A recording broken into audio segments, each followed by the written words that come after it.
Welcome, everybody, to Sally Speaks podcast. And today I am so excited to introduce you to Allison Jeffereys. Now, she is a life and relationship coach, and I had the great opportunity to meet with her a few weeks ago, and I was just blown away by the transition that she's made in her life in the last number of years. And so I really wanted to bring her on to really share a lot of the different elements that she's recognized in going from corporate into having her own business, but also on how she's discovered the people that she really chose to work with. And it was almost, I would think, because of the book that you wrote, that was sort of a surprise as to how it all evolved. So welcome, Allison, and thank you so much for being here today. Hi, Sally. I'm excited to be here and to talk with your listeners. Excellent. So now, one of the things that when we started talking, tell us a little bit about your corporate career and then how you ended up in entrepreneurship, because I think that's a big piece of what a lot of the women that are currently watching my podcast have gone from corporate and they've evolved into an entrepreneur job. And we know there's lots of challenges there, but tell us a little bit about your journey. Well, and I think they'll resonate with this. I had a 30-year corporate career. If you looked at my resume, it's all Fortune 100 companies. I was marketing director, sales manager, all kinds of fun stuff. Spent my life, I used to love to tell people I get paid to talk, eat, and drink. I was the one on the airplane flying around, marketing whatever my company had going on. And it came to a head one day when I was on my way to the airport and I'm in my suit and I'm in my car and I pull into the gas station. I hate to admit I used to smoke back then, but I did. And so I was in to get my obligatory pack of cigarettes and my soda for the road to the airport. And the girl looks at me and she said, "Do you have a sister that lives in town?" And I said, "Well, no, I have a sister, but not in town." And she said, "Well, there's another woman in town who looks just so much like you, but she drives a pickup truck." Guess what? I had two vehicles. In my work life, there I was in the suit and the makeup and the hair and the nails and, the briefcases and all the matching stuff. And I was doing it to the T. Yes. And so apparently my personality morphed when I was in my attire. And then when I came home, I got back into my t-shirt and my blue jeans and a hair and a ponytail and no makeup and would run up to the store. And so it was the same person that she had been seeing every morning for at least a year. And had no idea I was two separate people or thought I was two separate people. No idea it was one. And that's when I realized something was wrong. Something was wrong. I was single at the time. And my friends were like, "Well, you meet so many men. How come you're not dating?" And I'm like, "Well, I'm waiting for the right man to find me, first of all. And second of all, any man I met dressed in my corporate attire would never love the real me." And I know that a lot of women have that duality going on of who we are in our work persona and our accomplishments and our achievements, but then who we are as a woman. And which part is more important if one pays the bills and the other's who we are.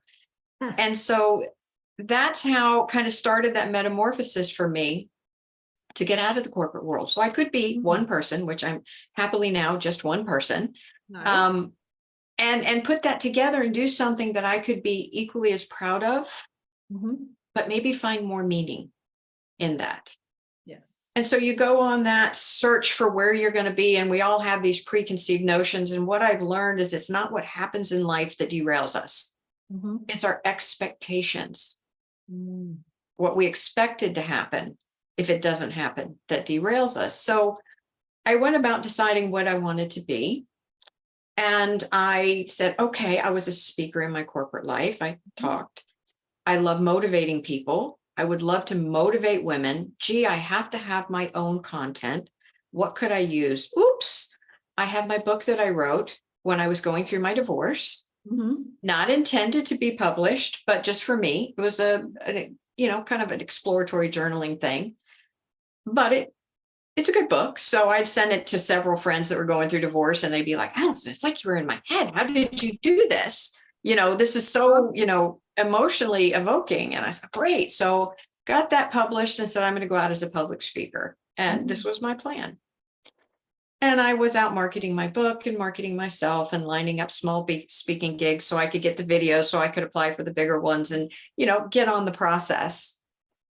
And I published my book in July of 2019. And I was at an outdoor fair marketing my book. Mhm. And I went to set up my computer to show the video on my book.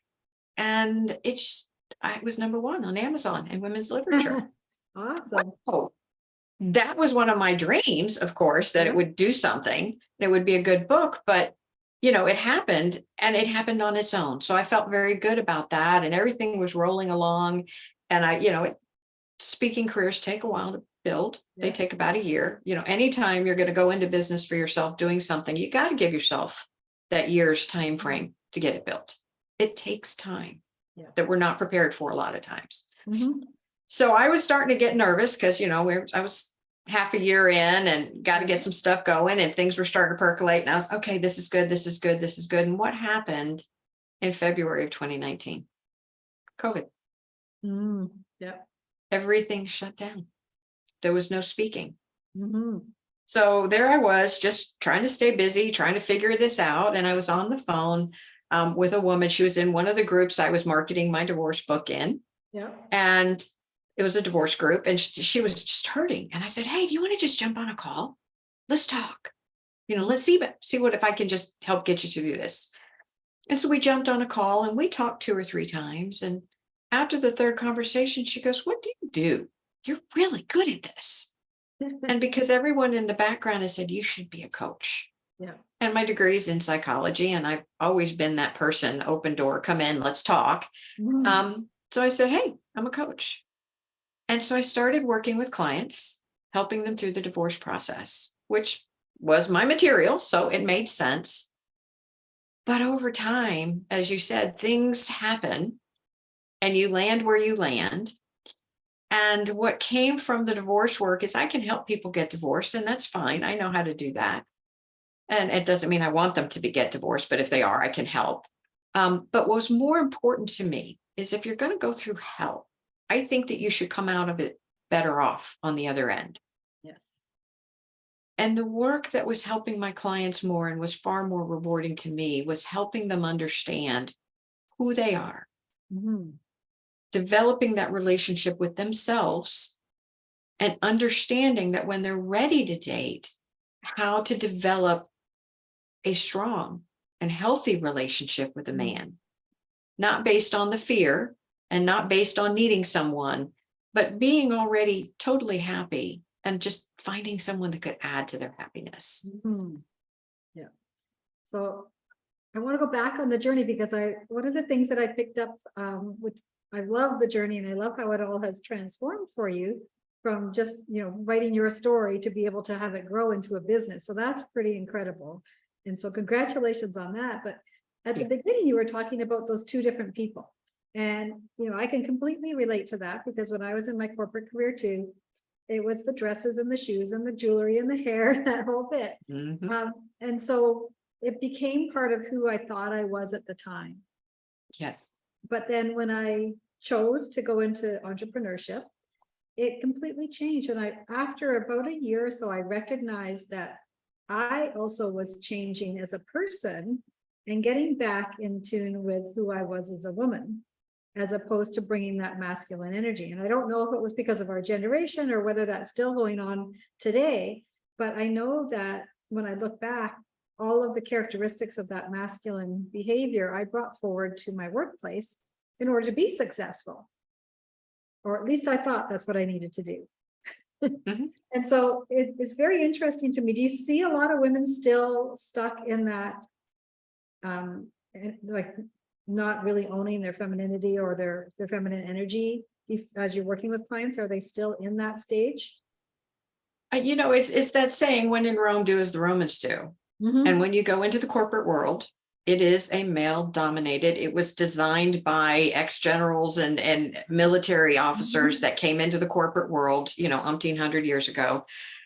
And you have to know the lingo and the style when you're in the corporate world. So yes, women are in that. And I love to just give you that juxtaposition by saying, why is it I could make $1 million decisions all day long at work without blinking?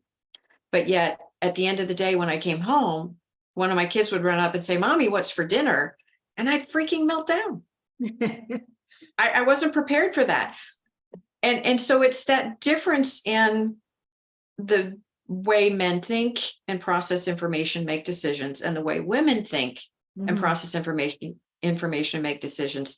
If you go to a foreign country, by the time you leave, you're going to pick up some of the language, you're going to pick up some of the mannerisms. Same in the corporate world. We learn to Mhm. use the corporate lingo. We learn how to get things done. We learn how to work in that male dominant or male inspired environment. I now, it's 50-50 now, but back then it was all developed the way it was Mhm. developed. The big office on the corner made sense. Yeah. So the difference is in the way we make decisions. Mhm. For men, it's a very linear, very fast, very straightforward decision-making process. Imagine a 3-foot long arrow. You draw your bow back, you let it go. It either hits the target or it doesn't. Mhm. If it doesn't, they can very quickly draw again, make another decision. Okay. Now, when you're the woman, and now you're not at work and you're back in your home environment and you're around the people that you love Mhm. and you feel responsible for, and you want everyone to be nurtured and nourished. And someone comes up and says, well, what's for dinner?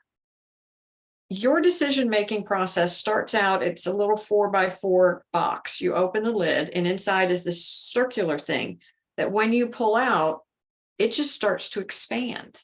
Mm. Y'all remember Slinkies? Yes. Love them. Okay. I know stuff. They expand all the way to 85 feet. Wow. And that is the illustration I would give you for the female decision-making process. Mm. Is that slinky that just goes like this for 85 feet. Because our decision isn't about making a decision. It's about making a perfect decision for everyone involved. Okay. So you have to take into consideration your kid's food allergies, what your husband needs. He's on a diet, so we don't want to feed him that. What about me? Maybe I need more protein because I've been, working out. I'm trying to, and you're going through each and every person in the family trying to decide what's best for them. And then you have to take in what people like. And then you have to think about, well, what do I even have in the cabinet? And get it. And it goes on and on and on and on and on. And that's just about cooking dinner. Exactly. So it's about being, and I don't want to say left brain or right brain, but it's in being in your female mind or your male mindset. We can do both. And fortunately, these days, most men can now understand more of the feminine side as well as the masculine side, which is wonderful. But at the end of the day, we are who we are, and we operate how we operate. And as women trying to do both, trying to be the corporate person that does it all and is successful and is making everyone happy, Yes. work and home. Yep. Something has to give. And what tends to give in that equation is ourselves. We give of ourselves to the point where we are worn out, hollow, empty, don't even know who we are anymore. And then we wonder why our relationships don't work out well. And so, then you go on that quest to fix the relationship. And what we miss is all of that arcane knowledge that women used to get when we lived in villages, when we lived in smaller communities, when we lived close to our expanded family, and we had access to aunts and grandmothers and sisters and, other women that could help guide us, and our mothers even, guide us on our journey as to what it means to be a woman and to do the things that make us feel good and balance with taking care of our family as well. So there's a lot packed into that. That was awesome, because I recognize that with a lot of women that I've worked with over the years, but also in the family dynamics, right? The family dynamics of having to switch that hat so dramatically when you walk into the front door and greet your family can be a really tough transition for a lot of women. I know it was for me on certain times, and other times it's like I was basically two different people. I'd have my corporate gear and then I'd come home and I'd have to switch completely. And it's a tough transition for a lot of people to do that. And so I know you've talked about, living from the inside out versus from the outside in. Can you expand a bit on that piece? Because I know we've talked about it, but specifically that element. And that's one of those things that when you hear it and you go, that's weird. That sounds backwards. Shouldn't we, not be living inside out? Inside out is never right. Mhm. But it has to do with your frame of reference. And we get so busy doing everything for all the people that we serve, our Mhm. bosses, our coworkers, our family, our friends, whatever, that we're constantly in that decision-making process, looking at them and what they Mhm. need, what they want, what serves them. And we forget about ourselves. Mhm. And so I call that the accommodation resentment cycle, where we accommodate everyone else's needs. Notice I didn't say compromise, we accommodate. Yeah. And it's okay to accommodate because we choose to, but sooner or later you've accommodated so much to everyone else that we begin to resent. Mhm. When's my time? Yeah. When do I get to choose? When is it about me? And then we resent. Mhm. And when we resent, it's not good. It's not good for us, and it's not good for the people we resent. Okay. Mhm. And so things start going south, especially if the person you're now resenting is your husband. It's not a good day. Yeah. So the difference is, instead of living from what everybody else out there says I should do or be or Mhm. say or act, it's about going back inside, remembering who you were as that little 2-year-old that could stomp their feet and tell their mother no, Mm. as that 5 and 6-year-old that could stand up to the older brothers Yeah. and make them back down, that young woman that was full of fire and had a plan and a purpose and was dynamic and energizing. And find that person, Mm. find out who we are, integrate back into one person again, understanding I can be this at work because this is what I choose to do. Mhm. And it's okay, Yeah. but it's not who I am. Yes. And that I'm going to live from here on out. Instead of asking what's good for everyone else first, I'm going to ask, what do I want? Mhm. That's a hard thing for most women to do. What do I want? Everybody asks you, well, what do you want for dinner? I don't know. Mhm. I'm so used to not picking. Yes. So it's about asking that question, what do I want? Not at the expense of everyone else, but starting from that place of what serves me? What do I want? And how does this work for everyone else? And if it doesn't work for everyone else, then I get to make a choice to do something different that maybe isn't exactly what I want, but it's still my choice, because in that instance, I'm not accommodating someone else. I'm choosing Okay. to put their needs first. And because it was my choice, I'm doing what I want to do. Mhm. So it becomes putting yourself first, knowing what you want, knowing when you can have what you want. And if you can't have what you want, what can you have that's as close as possible that serves everyone else? So you keep the balance Mm. of all the people you care about. You're not, letting, as they say, the shitty committee in your head beat you up because you didn't take care of everyone else. Mhm. Yeah, and I think, part of that is also, for me, is revolving around circumstance and how I react to different circumstances and what I'm allowing to affect me and not allowing to affect me. And I think a lot of what, women that I know is, and even men, there's a lot of men, the same thing, that there's a circumstance that comes up and it triggers an emotional reaction in them that has been kind of programmed in there over the years. And Mhm. so no matter which direction it comes from, they're going to have an automatic reaction to it. And so those triggers that people have that allow them to have that reaction to a circumstance can really become part of that controlling, what we feel could be a controlling mechanism in the relationship with the other people that we're around. Now, are you seeing this in the women that you're working with, or the people that you're working with from a divorce perspective, that they're bringing forward these types of concerns? Yes, because what happens in relationships is we form patterns. Mhm. I've a lot of work on the mindset, and all the new stuff they're coming out in neuroscience, I absolutely adore, because, I'm old enough to know that back when I took and got my degree in psychology, they thought your brain was done. Once your brain developed, brain cells died, you lost them. That was it. You were done. There were nothing new created. And so you were stuck where you were. Mhm. And now we know that that's so untrue, I know. that our brains continue to develop up until 90, 100 years old. As long as we keep our brain healthy, we're going to keep being able to grow and learn and expand. Mhm. And so that to me is exciting. Mhm. Absolutely. And then you learn that so much of what we do is autonomic. And on the average, most people live consciously Mhm. 2%, 2% of the time. Wow. A person who's really living in the moment and really grasping life and taking hold of it may be 8% Hmm. in the moment, making conscious choices. Mhm. And what is life but a series of one choice after another, after another, after another? Yes. And if you're making those choices without realizing they are true choices. So, for example, you wake up in the morning. God, I gotta go to work today. I gotta go to work today, and I don't want to go because I got that meeting, and I don't want to. Okay. Yeah. How do you get through that day? How do you get through that day?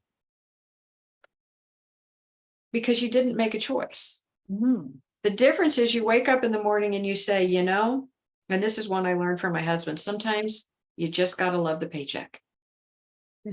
And you wake up in the morning and you go, man, okay, I got a busy day at work today, but you know what? I choose to do this job. Yes. Whether it's because I have a skill, whether it's because I love what I do, or whether it's because I love the paycheck. Mhm. And I choose to do this job. So I got to get my butt up and get going. Yeah, I agree. And so you've made that choice. And when people say, what? I'm like, yeah, you go to work. It is your choice. You Mhm. could always work a different job. You could work the same job somewhere else. You could choose to not work. You may end up in a cardboard box on a street corner. I know. There's the fear. We all fear becoming a bag lady. That's a woman fear. I get it. So I have to work because I can't, but where's the choice you made here? Mhm. If you understand the choice you made, then own it Mhm. and keep going. And I think that's what is the first step women need to come to that conclusion of. I'm just doing what I have to do. Mhm. No, you don't have to. You do not have to. Yeah. And when we learn that we don't have to and we can make choices and how to make choices that are appropriate for us, Mhm. even the hard ones, things turn around and we get back to, what I love to say is living that life we were born to live. Mhm. Yeah, we were born to live a life of abundance, prosperity, joy, fun, laughter. And I think also, if we go back to our childhood and we see all the laughter and the fun and just being absolutely present in the moment of whatever was going on, and we just enjoyed it. And yet, as adults, we drift away from that so quickly that that's where I think we really lose a lot of that momentum and what we really would love to have in our lives is after we've left that childhood period. And I don't know if it's the school system or the way we raise our children, but where we start to tell them to not, quit looking out of the window and daydreaming, focus on the math, right? Whereas that creation is happening during that moment and that vision is being planted, but yet we try to drag them back down to the system. And I just use that as an example because it's so common in how we now teach our children and raise our children to not tap into their energy and their excitement, their visions, their goals, their dreams, and their creation, because that's when creation. So it's very interesting that we carry that forward so long in our life, but yet we do have those choices. And one of the things I always say is, instead of writing your to-do list in the morning, say today I get to, because now it's gone from being a command to being a choice. And so that's a simple technique I teach a lot of my clients as well, is just to have that.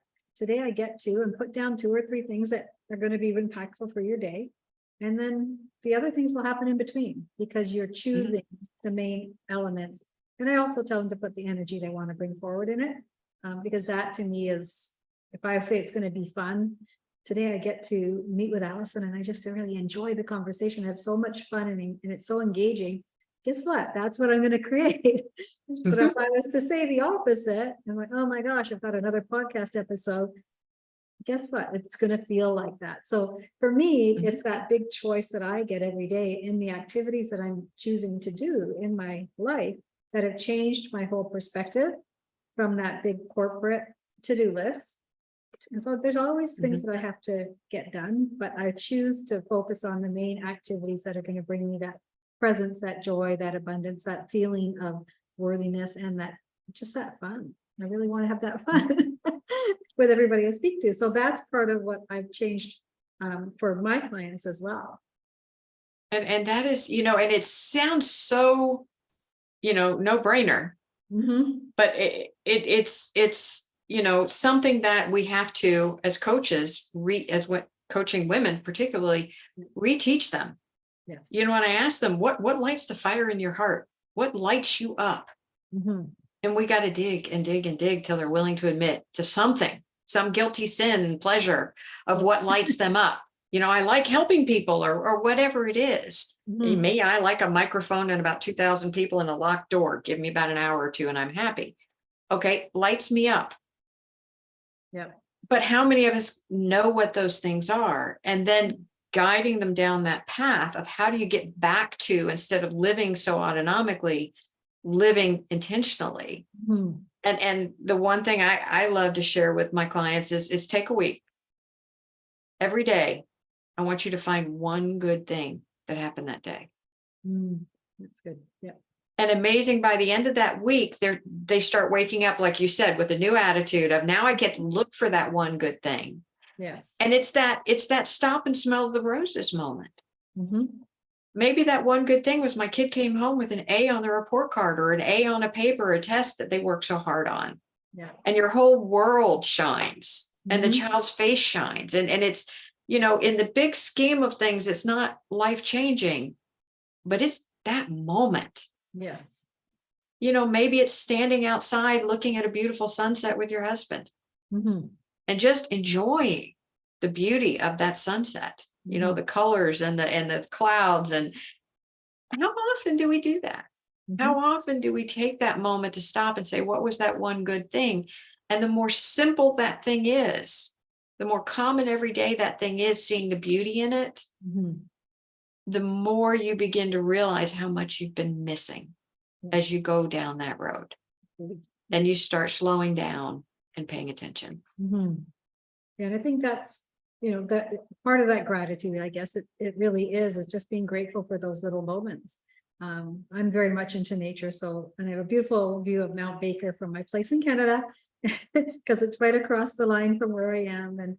But the sunsets and the sunrises are just incredible, and the views are just beautiful. So I'm always out taking pictures and snapshots because it's just what fills me. It's like, wow, look at this. I've got to share this with others. And so it's really those little things, like you said, that can make a big difference to just recharging your energy.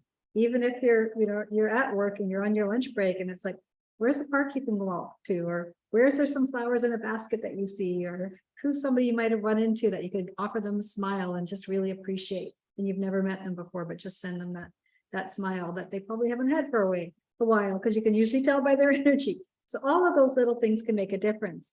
Now, talk to me a little bit more specifically about your work, because the last time we talked, you were talking about healing hearts, healing the people's hearts. So can you expand a little bit on that? Because I think there's a lot of, I know there's a lot of, dis-ease with regards to love these days, and what we're seeing as perceived online and everything else of what the ideal relationships should be like. But what are you finding with your clients in healing their hearts? The thing is that, we all have a dream. We're told what we grow up and we have an idea of what we want in life, whether it's modeled after our parents or it's the exact opposite of what our parents have. However you did it, you had a dream of what your life was going to be like. And then you get to be an adult, and then there's all the shoulds. And someone today said, oh, there goes another fine day due to responsibility or something like that. And, the responsibility hits and all the fun goes. And you get into this responsible mode. And at the end of the day, it comes down to finding what lights you up, healing your heart. We're all human. We're all human. We all make mistakes. And why is it that, no offense, my dog crapped on the carpet. I'm going to discipline it one time and we're going to move on, because there's no point in catching my dog 20 minutes later and dragging it back over there. It doesn't know what it did. But yet, as human beings, I can dredge up the things I did when I was 12, 14, 16, 25 years old and sit here and beat myself up till I'm almost, paralyzed. We do that over and over again to ourselves. Instead of focusing on the things we did right, we go back to the things we did wrong. And so it's about learning to forgive yourself, to forgive others that maybe have transgressed against you, because it's done, it's gone. The only person now hurting because of it, chances are they won't even remember it happened, is you. So get rid of all the old stuff. Work on who you are. Get comfortable with who you are, who you want to be, and how can you be your best self. And then create a plan of action to get yourself where you want to go. Because, life keeps moving. It just keeps moving. And if you don't even have a plan, how are you ever going to get where you want to be? Life works for us beautifully sometimes, as in when COVID happened and, I ended up as a coach, and who knew, and I love it. And I wouldn't want to be a speaker now because that would involve traveling all the time. And I love staying home. I love my life. I'm happy. I get to be the girl in the jeans and pickup truck, and I'm happy. How do we do that intentionally? Because the problem is, you can do it and it's wonderful, but if it's a fluke, how do you recreate it? And I don't know about you, given average lifespans, and they keep saying on TV, half of us are going to live to be 100. Okay, so I'm 60 something. We'll just stop there. That gives me 40 more years till 100. Yes. The problem is not life is too short. It's that it can be very long. And that's a lot of time to waste with no idea of what makes me happy. Yes. And so it's about making use of every day and every moment that you have to continually evolve and grow into the person that you can be. So now what about, as we're coming out of a divorce, or we're in a divorce and we have a lot of hurt, is it the same type of concept that we want to, reinforce with people? Because they're typically at a stage where they're either fed up, or they're just really angry, or maybe they're just feeling really hurt or betrayed. So how do we heal our hurts when we're going through that? It takes essentially the same process, but now you're taking that relationship and you're exploring it. And so I have this theory that there's 8 people that come into every relationship. It's not just 2 consenting adults. There's 8 people that end up in this relationship. No wonder they get messy. And once you understand who, and we use their former relationship as the learning ground to see what happened. Okay. And you can take it apart. So there's 2 people that come in. First 2 are who you are and who he is. Well, guess what? I don't know about you, but I'm still learning a lot of stuff about myself. So that who I am is ever changing and may continue to change. So that one doesn't help us. Then we have who I think he is and who he thinks I am. Well, we can throw that one out the window, because if I don't know who I am and he doesn't know who he is, does who I think he is and who he thinks I am make any difference? No. So then you get into the couple that screws up your marriage, or screwed up your marriage. And that's the couple that's who I think he wants me to be and who he thinks I want him to be. Okay. And we start interacting with each other as this fictitious person, trying to be who we think they want us to be. Now, that's never going to happen because I can't read his mind and he can't read mine. And guess what? He doesn't even know who he is and what he wants. And I don't know what I want. So how are we going to get there? So you go to the 4th couple, and that's the one that makes the difference. Who he needs me to be and who I need him to be. And you can find that by going through your arguments, the things you yell at each other that you're not getting, when you're finally being honest and saying, I'm not getting this or that. Yeah. And you start kind of cataloging the conversations. And then you have to be very honest with yourself and sit back and look at who he's told you he needs you to be. Mhm. Or if you're still considering, do I stay, do I leave, who you've told him you need him to be. Mhm. So the question is, can I be the person he wants me to be? And do I even want to? Mhm. Because if I don't want to, Keep there's going. no point. Yeah. And then the question is the same for him. Can he be the person I need him to be? Mhm. And does he want to? Mhm. And when you ask those two questions, it becomes crystal clear. And if you don't know if he wants to, then you got to ask. Mhm. Because I don't know who told us we can't ask for help and we can't ask for stuff. I don't know where that was written in stone, but for some reason, most women I know got that memo. Don't ask for anything. That's priceless. I gotta write that one down. Got the memo. Can't ask for anything. And I can see that absolutely in a lot of relationships and in my own relationships over the years, and seeing that, we try to appease the other person to be what we think they want us to be, but it's not necessarily what they want us to be, because they joined with us because of who we were. And now we Mhm. to change once we get into the relationship. That would be what I see And in a lot of people. we make two big mistakes there. One, we don't either tell them or ask them for what we want. Mhm. And then we get frustrated because shouldn't they know? Yes. They should know me by now. Yeah. That And we never clarify with them what they want. Mhm. And they're getting frustrated because they're not getting what they want. Yeah. It's and as women, we say we're the great communicators, and we are. You get two women together and we will have it. Mhm. But somehow you put a man and a woman together, and if you don't do the discovery up front and build trust and build an understanding of each other and a way to communicate, and you don't develop a way to communicate, we stink at it. Mhm. When we're in a relationship, we stink at it because we fear that if we say this, or if we do this, or if we ask for this, they'll leave. Mhm. And at what point? And so we go through this and we go through this and we go through this, and finally we get to a point where we want them to leave, or we want to leave. Mhm. Exactly. So it's kind of counterproductive. It sounds easy, doesn't it? Sounds easy, but it's obviously very difficult because there's so many people that are struggling in relationship, and also with them. And ideally, not ideally, but it's really within themselves that they're struggling to understand exactly, like you said at the beginning, what do I really want? And what am I Well, looking?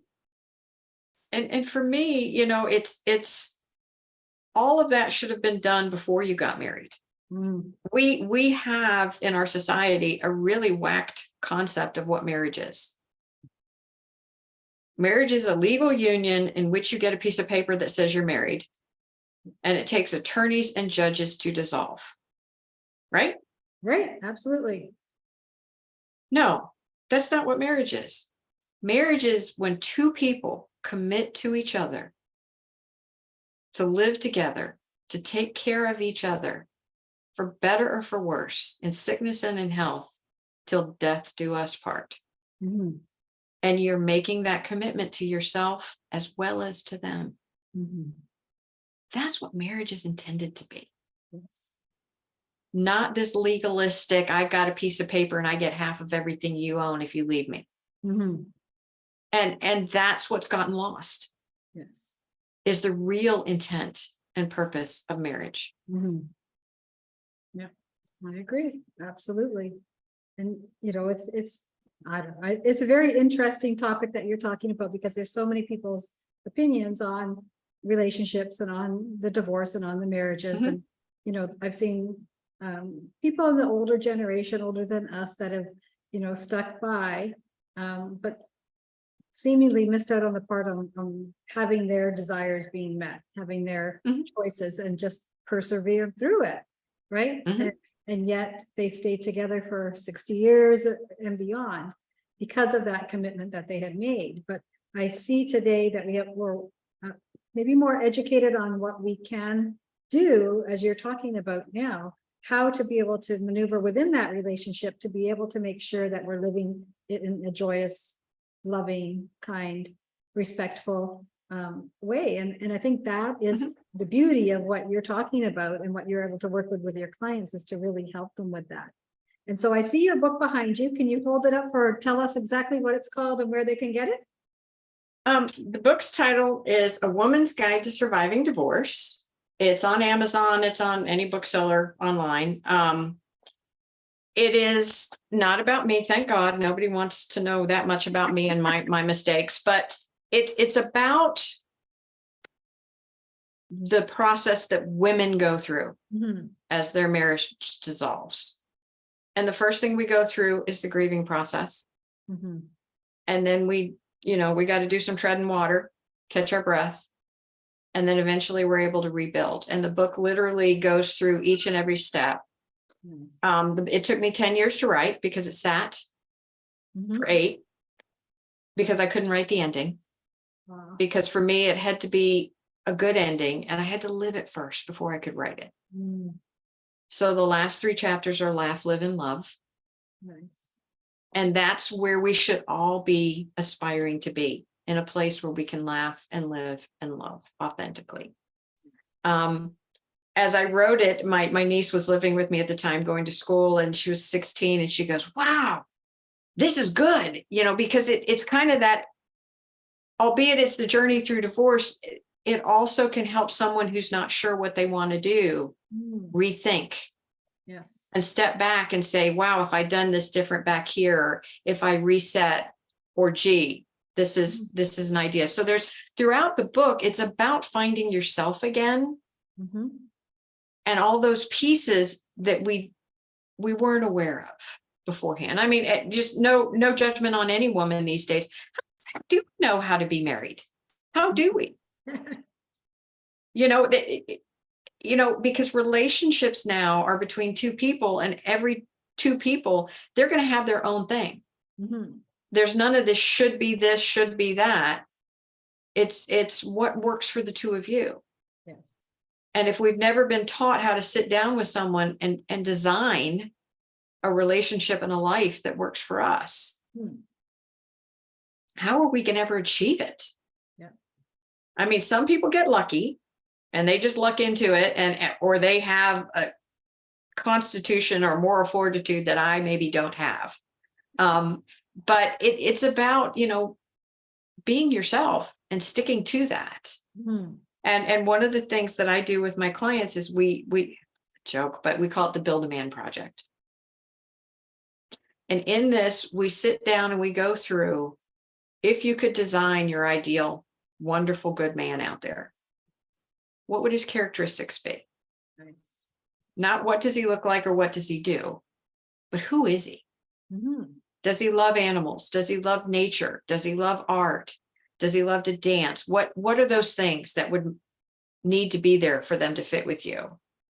And then we also talk about deal breakers, things that you definitely won't have, whether it's, now that I don't smoke, I'm not going to date a smoker. Well, I'm married, so I'm not going to date anybody. But, if he smoked, he would be not on my list. Yes. And then you have the red flags of things to look out for. And so the point I make to them is,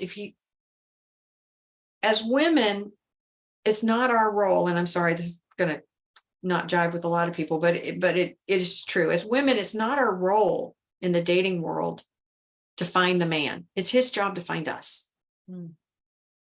You ask any matchmaker out there and they're like, men are so hard to place, because the minute you show them 10 pictures, they're swiping whichever way is the bad way through all the pictures. Yeah. And if they don't like the picture, they'll never meet you. Where with women, they don't worry about it, because if they say, hey, he may not be attractive in this picture, but he's got all these criteria, women will be, okay, I can do this. So it needs to be the man to find you, because if he's not attracted to you, you're going through that, self-defeating cycle over and over and over again. Interesting. And our only job is to be our best self, so that he can recognize us when he finds us, and for us to know who it is we want to find us so we can recognize him. Mm. And we don't have somebody find us that doesn't fit our list, but we're just happy to be found and we end up with the wrong one. Yeah. Second or third time. And that's, we don't need to do that. Mhm. Yeah, that's interesting, very interesting. I love that piece. Because I think it's, it's obvious of what's going on there right now as far, like, as you say, flipping the pages. That's how most people are finding their spouses today, is just through online platforms. Well, not everybody, but a lot of people. And so understanding that psychology behind it is really interesting. Thank you for sharing that. Well, and I just say, and yes, people do meet that way, and I get it. They do. But women drive themselves crazy on that, where for men, it's just, if I see something I like, I go after it. Mm. Now, if I go on there and I see a guy I like and I go after him, well, if he didn't pick me out, he's, what am I? Mhm. Am I just someone to go out with or someone to talk to? That's not what I want. I don't know about you, but I want to be sought after. I want to be important. Mhm. And for us, it's much easier to see beyond the window dressing. Yeah. And find good things in another person. But for men, it's different.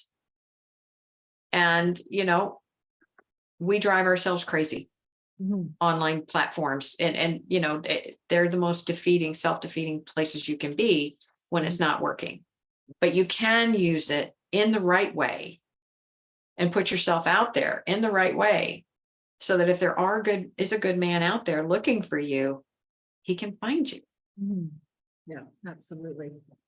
Awesome. So now, what are the options for people to be able to partner with you or work with you in your business, so that we can send some people your way? I am on LinkedIn quite a bit, and on Facebook, Allison Jeffereys. That's probably the best way to reach me. And I get message. You sure you do free consultations? Yes, I do. Because when I work with someone, I need to know I can help them. Right. And so usually I talk to a woman 2 or 3 times to get an understanding of what it is she wants, what she's trying to accomplish, and make sure that I'm the right fit for her. If I'm not the right fit, I know a lot of other people in this space, and I can maybe recommend someone. But find out what they really need. And sometimes I can talk to somebody once and they'll get the piece they need, go home, apply it, and boom, they're fine. And when that happens, that's a win for everybody. Nice. Awesome. Well, thank you for joining us today. I hope everybody's enjoyed this episode. I loved speaking with you, Allison. I always learn something every time that we have a conversation. And so there was so many great tidbits in there to just be able to help women and men to be able to understand each other in a relationship.